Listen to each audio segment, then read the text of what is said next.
y avait le génie de l'époque que j'ai vu courir ici, Jim Clark en Formule 2. Et Jim Clark m'a amené à chercher qui était Lotus, qui était Chapman. Et à ce moment-là est sortie cette voiture. J'ai présenté en 66 au salon. Comme on a pu s'acheter cette voiture, nous l'avons eu durant des années. Nous avons fini par donc racheter cette deuxième que j'ai achetée un peu sous forme d'épave à Bordeaux.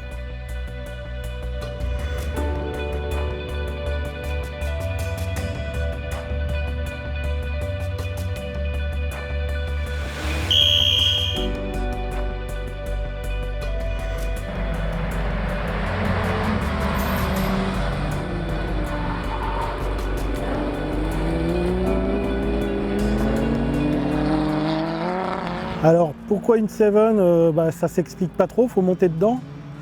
Et une fois que vous êtes monté dedans, voilà, ça s'impose. Et pourquoi une ancienne? Pour avoir un peu plus de sensations. Parce qu'on n'est pas tous des fans de circuit, mais sur la route, un truc comme ça, c'est fabuleux, quoi. Alors c'est une Seven S1 de 1959. Elle a été vendue en kit en Angleterre, immatriculée là-bas. Et en 1966, elle est revenue par la route en Italie, où elle est restée jusqu'en 2015.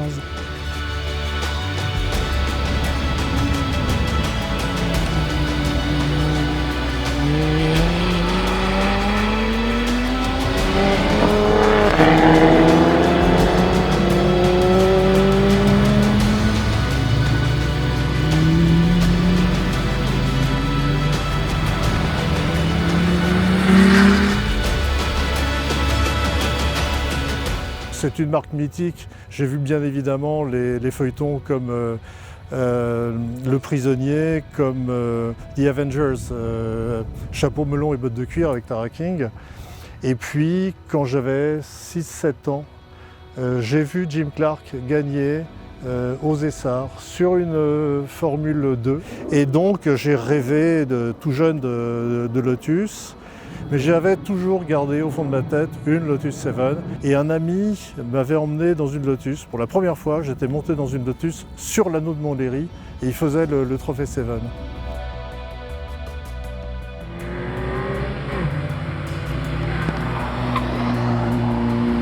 C'est un collectionneur qui l'a acheté en 2004 du côté de Limoges.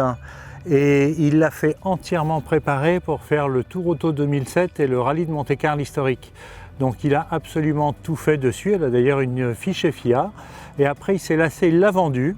Et elle est passée de main en main avec des gens qui n'étaient pas des passionnés. Et moi je l'ai acheté l'année dernière à un de mes clients qui n'en faisait absolument rien. Et donc j'ai trouvé la voiture exacte que je voulais. C'est quand même ma 3e Lotus. Et la Cortina, c'est un modèle un peu mythique, donc c'était exactement ce dont j'avais envie.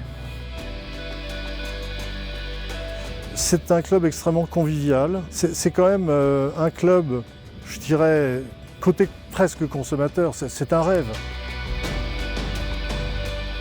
Et je suis au Club Lotus depuis 11 ans maintenant, je crois. Et parce que c'est le seul club où j'ai pu trouver une telle passion, on va dire, et une telle entente. La preuve, c'est que cette voiture-là, elle n'est pas à moi. Et elle est quand même assez précieuse et assez rare. Et voilà, c'est un ami du club qui me l'a prêtée. Voilà, donc merci Sylvain. Il y a tellement d'organisations de fait pour des sorties soit touristiques, soit pistes. C'est quand même, c'est la vie rêvée. C'est très divers. Et puis au fil des ans, je me suis fait des formidables amis. Club très sympa, voiture sympa, activité sympa, donc tout va bien.